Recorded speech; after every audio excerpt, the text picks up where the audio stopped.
video yang kedua, saya akan membahas mengenai penurunan modifikasi dengan menggunakan seleksi alam. Nah, sebelumnya pada video saya yang pertama, saya pernah membahas tentang Charles Darwin, kemudian Lamarck, Hutton, dan sebagainya. Nah, sekarang kita fokus pada ilmuwan yaitu Bapak Darwin. Nah, di mana Bapak Darwin ini sebelumnya sangat tidak direstui ayahnya menjadi ahli botani. Karena apa? Karena masa depannya yang tidak bisa terbaca atau tidak bisa tidak cerah.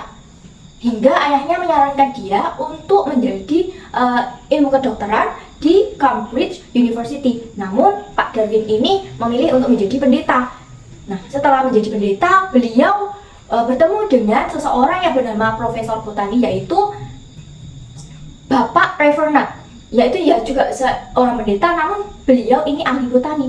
Setelah beliau lulus, Bapak Darwin akhirnya direkomendasikan untuk ikut berlayar bersama Robert Ross. Nah, siapa sih Robert Ross ini? Robert Ross adalah seorang yang ingin menjelajahi benua, yaitu Amerika Selatan, hingga menuju ke Galapagos. Nah, di mana pada saat ini posisi Bapak Darwin hanya untuk menemani. Nah, pada saat kapalnya yaitu HMS Beagle, kita sebut biasanya kalau kita sering istilah Beagle itu pada perjalanan itu untuk apa sih? Untuk memetakan jumlah populasi dari suatu ekosistem yang tidak diketahui.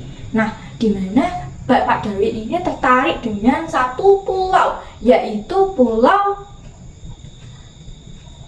Galapagos. Nah, kenapa kok bisa terpesona sama Galapagos? Karena beliau di sana menemukan spesies-spesies yang unik tidak ditemukan di benua-benua lain. Nah, iklim di Amerika Selatan ini juga sama dengan iklim yang ada di Eropa. Nah, di mana pada saat di Galapagos ini beliau melihat bahwa banyak sekali satwa spesies yang menggunakan penurunan modifikasi melalui seleksi alam untuk bertahan hidup atau sintas, yang sudah saya sebutkan di video yang pertama, yaitu tujuan dari penurunan modifikasi yaitu untuk sintas atau bertahan hidup. Nah, di mana Bapak Darwin ini meneliti seekor burung. Seekor burung lama-lama mulanya dia akan memakan biji-bijian, maka dia akan memiliki paruh yang runcing. Nah, untuk mengambil biji-bijian yang kecil, jika burung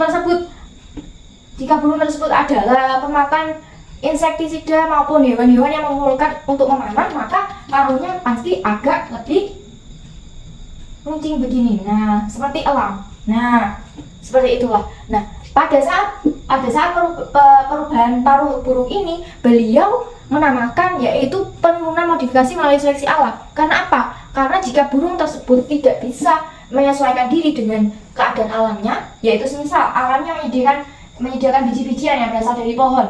Nah, kalau dia memiliki paruh seperti ini, maka dia tidak akan bisa bertahan hidup. Maka dia harus memiliki bentuk paruh yang runcing supaya bisa mengambil biji-bijian kecil yang ada di dalam buah maupun di dalam tanah.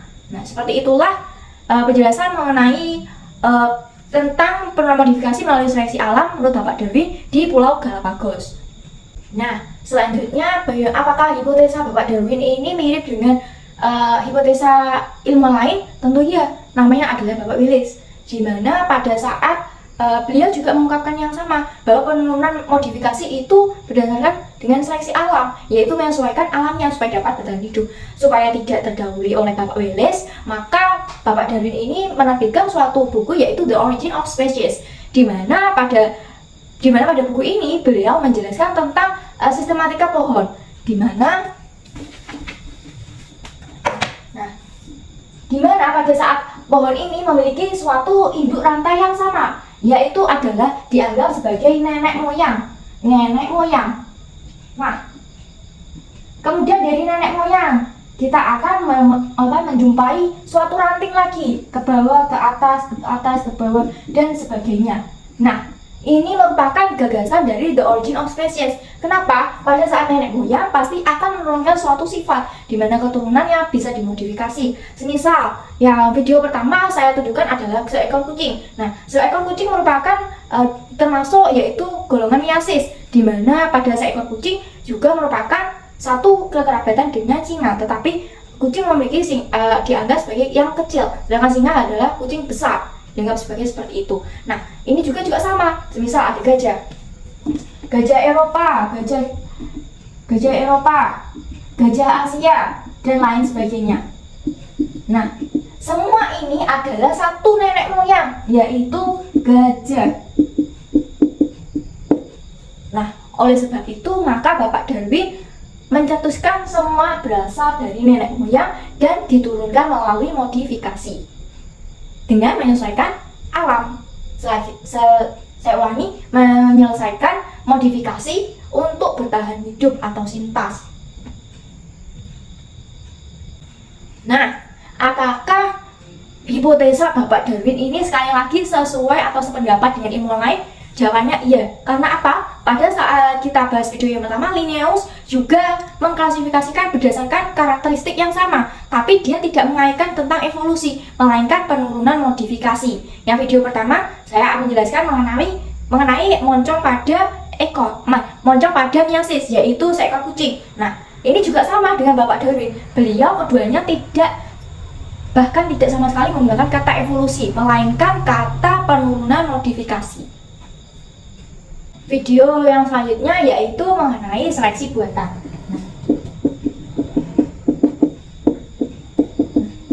Apa sih yang dimaksud dengan seleksi buatan? Dimana sebelumnya kita flashback kembali ke belakang, yaitu Bapak Darwin mengatakan bahwa hanya seleksi alam, tetapi ada sesuatu yang terjadi dan itu sudah kita lakukan setiap hari, yaitu mengenai seleksi buatan.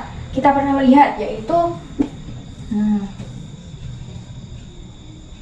kembang kol. Nah, ini merupakan seleksi buatan juga yang diciptakan oleh manusia.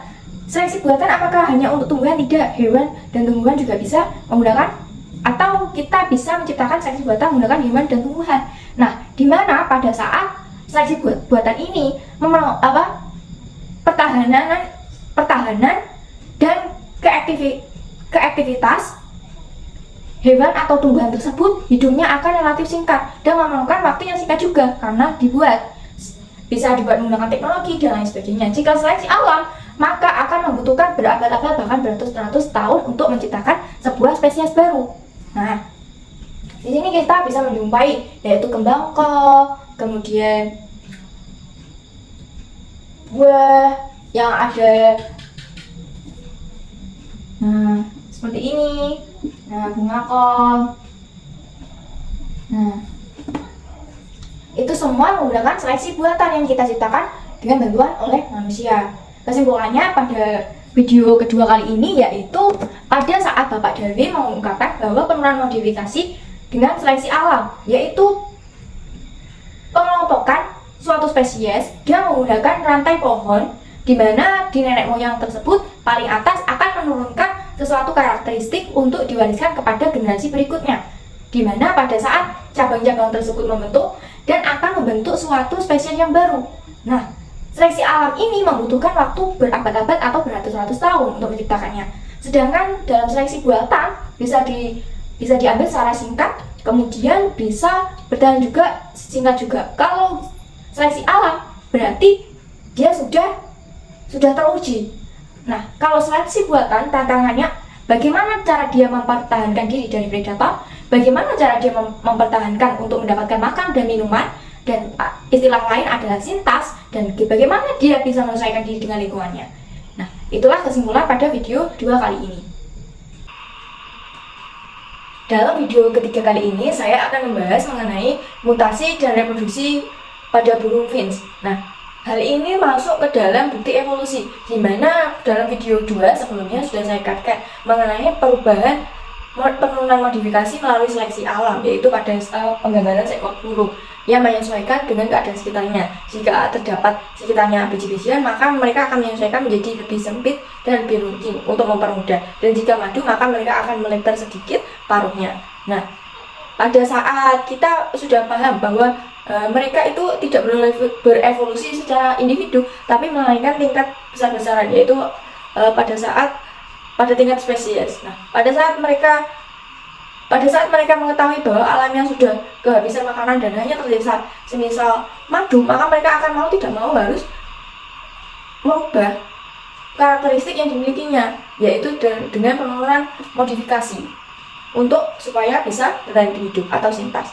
Nah, selanjutnya pada bab kali ini saya akan sedikit banyak menyinggung mengenai bumi yang sudah berevolusi seiring dengan waktu. Kemudian pada seleksi alam, Bapak Darwin sudah mengajukan mekanisme perubahannya mengenai seleksi alam yang sebelumnya sudah dibahas di video kedua. Nah, tapi perlu digarisbawahi, beliau tidak menjelaskan mengenai penurunan dari sifat keturunannya. Bapak Darwin tidak menjelaskan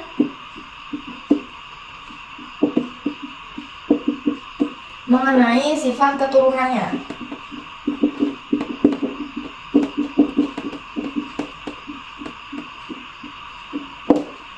Nah, pada saat setelah menerbitkan bukunya, terbitlah suatu penulis, bisa dibilang makalah kalau zaman sekarang, yaitu Bapak Giorgio Mendel, atau kita sering sebut Pak Mendel. Nah, pada saat Bapak Mendel ini mengungkapkan makalahnya yang berisi tentang pewarisan sifat pada keturunannya. Nah, di mana Bapak Mendel ini membahas mengenai pewarisan sifat setelah Bapak Darwin menerbitkan bukunya The Origin of Species. Nah, selanjutnya adalah variasi genetik. Nah, apakah kalian tidak kebingungan mencari teman kalian di kerumunan, semisal di CFD, alun-alun, dan sebagainya?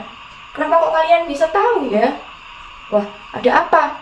Ternyata kita bisa mengetahui mereka dalam waktu sekejap maupun agak membutuhkan waktu sedikit, tetapi kita menemukannya karena setiap manusia itu memiliki variasi fenotip dan genotip yang unik atau berbeda.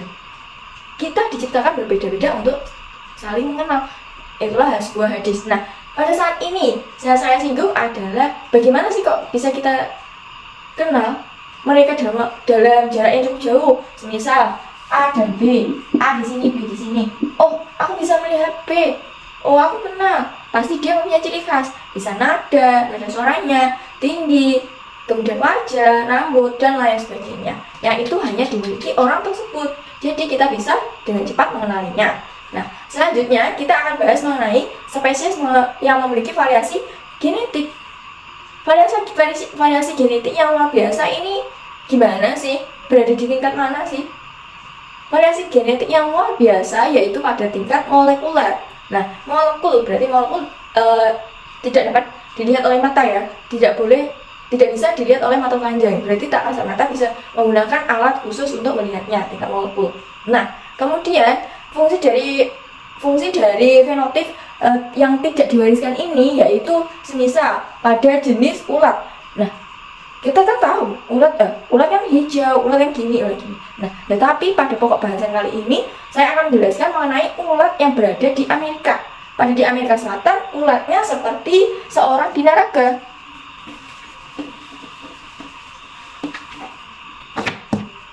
Nah, ulatnya seperti binaraga. Nah, anggap aja ini. Nah, lekukan di atas ini merupakan seperti kita anggap seperti ototnya dia. Nah, kenapa sih kok ulat di Amerika ini kok berbeda dari ulat-ulat di bagian Indonesia maupun negara-negara lain? Ada yang tahu? Karena ulat di daerah Amerika Selatan ini mengkonsumsi daun dan ranting. Aduh, biasanya kan ulat kan mengkonsumsi daun. Kenapa kok ranting dimakan? Nah, itulah yang membedakan ulat yang ada di Amerika Selatan dengan Indonesia dan negara yang lainnya. Kemudian, ciri khasnya itu apa? Seperti binaraga. Binaraga kan mempunyai otot yang terbentuk. Nah, ini bisa dilihat dari lekukannya. Nah, lekukannya. Nah, seperti otot yang terbentuk. Nah, selanjutnya saya akan menjelaskan mengenai sifat karakter variasi, yaitu pada di populasi. Nah, yang pertama, karakteristiknya itu ada dua, discrete dan kuantitatif. Discrete itu apa? Yaitu discrete itu pada satu lokus gen tunggal ditambahkan dengan alel yang berbeda akan menjadi fenotip yang berbeda. Nah, kita bisa melihatnya pada contoh bunga putih, kemudian bunga ungu pada tumbuhan ercis, putih dan ungu. akan memiliki warna yang berbeda, fenotip jenis. Nah, kemudian yang selanjutnya adalah yang kuantitatif. Nah, di mana biasanya kuantitatif ini hasil pengaruh dari dua atau lebih suatu populasi pada tingkat keseluruhan gen. Nah, kita akan bahas mengenai ini ya. Nah, yang gambar pertama merupakan gugus fosfor. Yang G adalah gula pentosa. Yang B yaitu basa nitrogen heterosiklik. Nah, yang G lagi, yang gambar 2 lagi, gugus pentosa, kemudian basa nitrogen heterosiklik. Nah, apa yang membedakan dari kedua gambar tersebut? Hanya satu, terletak di gugus fosforik. Di mana pada gambar 1 gugus fosforiknya ada. Setelah itu pada gambar 2 tidak ada, hilang, melainkan hanya gula pentosa dan basa nitrogen. Nah, selanjutnya saya akan membahas mengenai varietas pada gen. Nah, apa sih varietas pada gen itu? Nah, heterozigot kita bisa sebut dengan heterozigot. Kenapa kok bisa heterozigot? Karena heterozigot itu keseluruhan pada rata-rata pada tingkat populasi. Nah, maksudnya pasti kalau ada heterozigot pasti ada yang bilang individu heterozigot. Nah, apa sih maksudnya individu heterozigot? Individu heterozigot merupakan dua alen yang berbeda pada suatu lokus. Nah,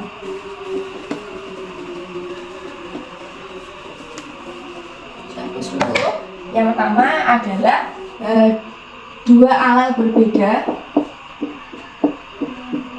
pada satu lokus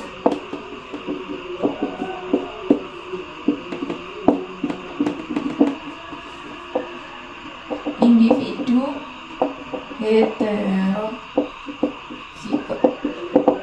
Nah, dua alel yang berbeda kemudian pada satu lokus akan menghasilkan suatu individu lagi. Nah, pada saat dua alel yang berbeda pada satu lokus ini, dia akan memiliki suatu lawan, yaitu homozigot, di mana ada dua alel identik. Nah, perlu digarisbawahi, dua alel identik pada satu lokus. Nah, maksudnya itu apa? Kenapa kok bisa identik? Nah, ibaratkan gini, ini spidol A, ini spidol B. Nah, dia memiliki kesamaan identik, yaitu apa? Sama-sama spidol, bisa diisi tinta. Nah, itu yang namanya identik. Nah, yang individu heterozigot, kita bisa tahu karena ini sudah individu, berarti sendiri-sendiri, dua alel yang berbeda pada satu lokus. Nah, kata kuncinya bisa dilihat pada homozigot, identik, berarti ada sesuatu yang memiliki kesamaan. Nah, selanjutnya saya akan membahas pada gen hanya atau bisa dimiliki atau terdiri dari ribuan nukleotida. Nah, pada suatu perbedaan yang hanya salah satu nuklea atau nukleotidanya itu hanya cukup membuat dua alel menjadi berbeda. Dua alel berbeda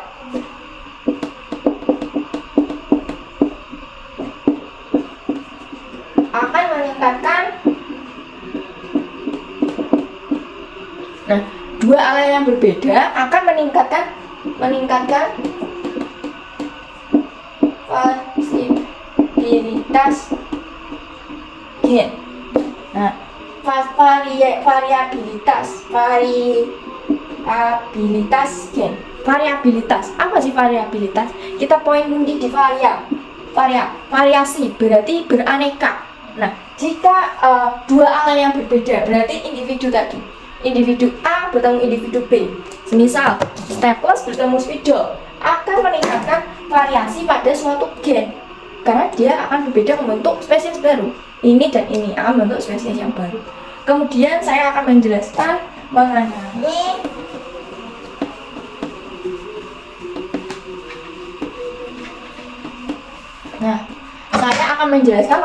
sel. Nah, sel, pasti di benak kalian sel itu bisa dilihat menggunakan mata ya? Jawabannya tidak. Karena apa? Sel merupakan molekul yang hanya bisa dilihat menggunakan alat kedokteran maupun alat yang digunakan dalam biologi. Karena atom-atom molekulnya sangatlah kecil dan tidak bisa diamati dengan mata telanjang. Kemudian sel akan membentuk apa sih? Dia akan membentuk suatu inti. Nah, inti. Kemudian dari inti ini dia akan membentuk apa? Dia akan membentuk kromosom. Apakah sampai di sini? Tidak. Kita akan lanjutkan. Dia akan membentuk DNA. Nah, selanjutnya dia yang terakhir akan membentuk suatu yang kita kenal yaitu gen. Nah, di kimia juga ada, tetapi ini agak sedikit berbeda. Berbedanya di mana? Pada sel itu pasti ada proton, neutron dan sebagainya. Nah, ini yang di sel itu pasti harus ada inti. Kemudian ada kromosom. Selanjutnya ada DNA dan akan terakhir menjadi suatu gen. Selanjutnya saya akan membahas mengenai variasi di antara populasi, di mana variasi populasi yang akan menunjukkan variasi geografis. Nah, apa sih variasi geografis? Geografis pasti berhubungan dengan suatu tempat. Ya, betul. Perbedaan dalam suatu komposisi maupun komponen genetik dari populasi yang terpisah-pisah. Jadi tidak satu kesatuan akan tetapi terpisah-pisah.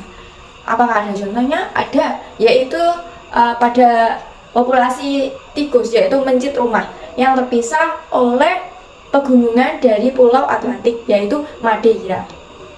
Nah, mencit rumahan tadi tidak sengaja terbawa oleh pendatang yang berasal dari Portugal, yaitu yang sudah berevolusi dalam suatu isolasi. Nah, maksudnya evolusi di dalam suatu isolasi itu apa?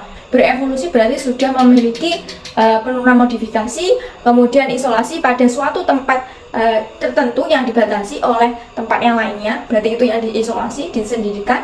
Kemudian pada beberapa populasi sejumlah kromosom awal pada saat berdifusi, dan ada yang tidak dari suatu populasi itu berbeda, tidak sama melainkan berbeda dari satu populasi ke populasi yang lain. Yang selanjutnya perubahan pada tingkat kromosom, yaitu tidak mengubah gen. Pada tingkat kromosom tidak mengubah gen sama sekali. Contohnya tadi seperti tadi mencit netral. Tadi kan mencit rumahan, sekarang mencit netral. Yang terjadi secara kebetulan, yaitu hanyutan, bukan karena seleksi alam.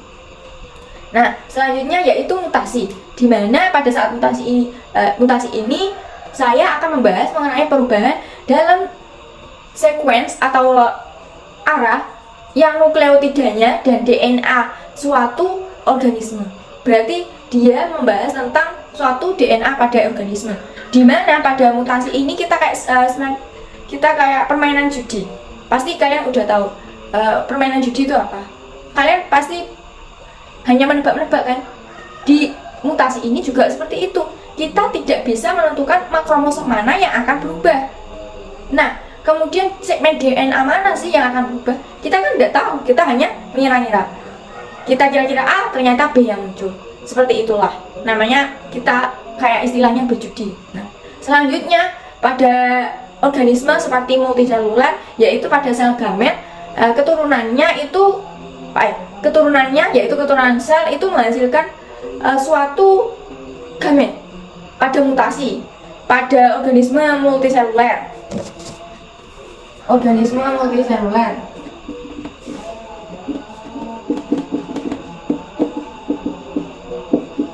menghasilkan mutasi. Selanjutnya akan menghasilkan pada saat organisme multiselular akan menghasilkan mutasi. Nah, yang selanjutnya yaitu adalah atau garis keturunan. Nah, selanjutnya pada garis keturunan yang selanjutnya yaitu menghasilkan gamet. Nah, setelah menghasilkan gamet itu kemudian akan menghasilkan suatu keturunan.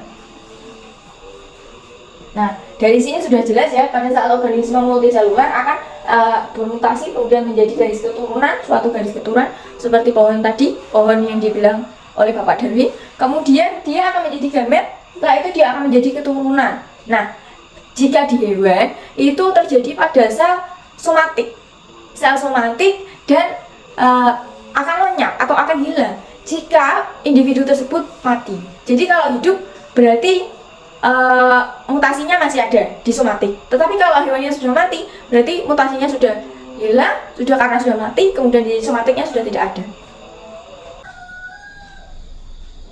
Nah, selanjutnya saya akan membahas mengenai mutasi tilik. Nah, apa sih mutasi tilik? Yaitu mutasi yang terjadi pada gen atau urutan basa nitrogen. Nah, di mana yang mutasi tilik ini memiliki dampak yaitu yang signifikan pada fenotip seperti penyakit sel sabit. Nah, apa sih sel sabit? Pasti kalian penasaran.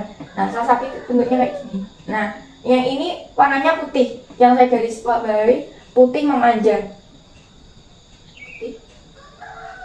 Memanjang. Nah, yang normal adalah pada sel sabitnya itu tidak seperti ini, melainkan titik-titik. Nah, titik-titik pada sel sabit ini yang normal itu titik-titiknya itu merata putih, bukan panjang seperti ini. Ini merupakan abnormal, tidak normal. Abnormal. Nah, yang ini yang normal.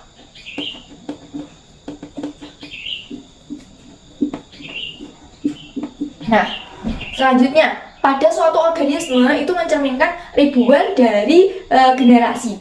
Ribuan dari generasi, kenapa bisa? Karena kan dari suatu nenek moyang ke keturunannya sampai habis ke bawah.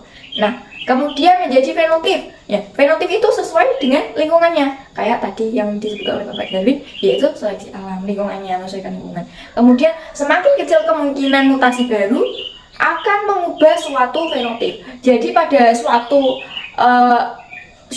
fenotip jika sudah menyesuaikan lingkungan, maka mutasinya itu sedikit karena sudah bisa menyesuaikan dengan lingkungan.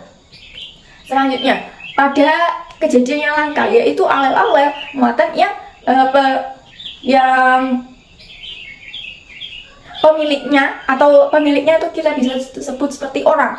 Alel yang orangnya itu lebih sesuai dengan lingkungan yaitu lingkungan sekitar kayak gini, kemudian sehingga tingkat keberhasilan reproduksinya meningkat. Tadi kan saya bilang jika suatu sudah bisa menyesuaikan lingkungannya, maka mutasi selnya akan sedikit atau menurun. Nah, kalau ini yang dalam kasus langka, jika seseorang bisa atau alelnya itu berbeda, maka dia akan meningkat karena dia sudah mengalami sesuatu yang tidak mudah untuk terjadi oleh manusia yang lainnya. Nah, yang selanjutnya yaitu mutasi mengubah jumlah atau sekuensi gen, di mana pada penyusunan ulang kromosom itu sangatlah menguntungkan bagi kita manusia. Nah, selanjutnya pada translokasi. Apa maksudnya trans? Trans itu berpindah dari suatu ke tempat yang lain, translokasi. Misal dari spidol A ke spidol B, dari B ke A, begitupun sebaliknya. Nah, setelah itu kemudian dari suatu kromosom yang berbeda mungkin akan mengalirkan segmen DNA. Nah, selanjutnya saya akan membahas mengenai laju mutasi. Laju mutasi cenderung rendah pada tumbuhan dan hewan karena pada rata-ratanya sekitar satu mutasi itu 100.000 per gram, 1.000 per gram per generasi. Boleh dibayangkan 100.000 per gram per generasi, berarti sangatlah banyak. Kemudian laju tersebut seringkali lebih rendah daripada prokarida. Jadi lajunya tinggi, prokaridanya rendah. Nah, prokarida itu apa sih? Rentang generasi yang pendek, di mana mutasi dapat dengan cepat memunculkan varietas atau variasi genetik baru pada suatu organisme. Jadi cepat organismenya, variasi gennya juga akan cepat baru atau bisa lebih cepat menyesuaikan dan menimbulkan sel-sel baru dan spesies yang baru. Kemudian, nah contohnya pada laju mutasi ini apa sih yang kita sering kali dengar, yaitu HIV, penyakit HIV. Kenapa kok bisa? HIV itu penyakit atau virus sih sebenarnya? Menurut saya itu adalah virus. Kenapa? Virus HIV itu cenderung waktunya bertahan hidup sekitar 2 hari. Kemudian genom RNA-nya itu menjadi jauh, sehingga rentannya itu tadi 2 hari kan cukup pendek. Sedangkan pada saat generasi DNA-nya tipikal atau sesuai, itu akibatnya ketidakadaan mekanisme pada perbaikan RNA dan sel inang. Jadi kalau 2 hari kita semisal spidol A mengalami virus HIV, terkena virus HIV, bertahannya 2 hari, tapi dia akan terus tumbuh sel inangnya terus menerus. Jika diobati A ternyata sudah kebal, resisten. Kemudian di B dinaikkan dosisnya lagi, ternyata kebal, dan begitu pula juga sebaliknya, karena virus HIV ini menyesuaikan sel inangnya, yaitu jika imun kita kuat maka dia akan terus berkembangnya lebih cepat, seperti itu. Kemudian reproduksi seksual, yaitu alenya sangat unik, yang saya sudah singgung tadi sebelumnya, alenya unik. Kemudian alenya berbeda, yang unik tersebut terjadi karena mutasi. Karena apa? Karena mutasi, perpindahan. Nah, pada satu alel yang membagikannya secara acak untuk menentukan suatu genotip pada suatu individu. Jadi sudah dikocok, dibagikan secara acak. Jadi pada reproduksi seksual itu kita kan menggunakan suatu alat, yaitu sudah tadi alel. Kemudian dia dikocok, habis dikocok dia disebarkan secara acak ke suatu individu yang genotipnya berbeda-beda, yang unik tadi. Nah, selanjutnya pada meiosis, pasangan kromosom homolog yang masing-masing diwariskan dan salah satu orang tua tersebut disilangkan dengan beberapa alel, yaitu kromosom alel yang didistribusikan secara acak kepada gamet. Perlu digarisbawahi bahwa pada reproduksi seksual ini hanya salah satu orang tua yang disilangkan dengan beberapa alel akan membentuk suatu kromosom, dan alel yang akan didistribusikan secara acak kepada gamet.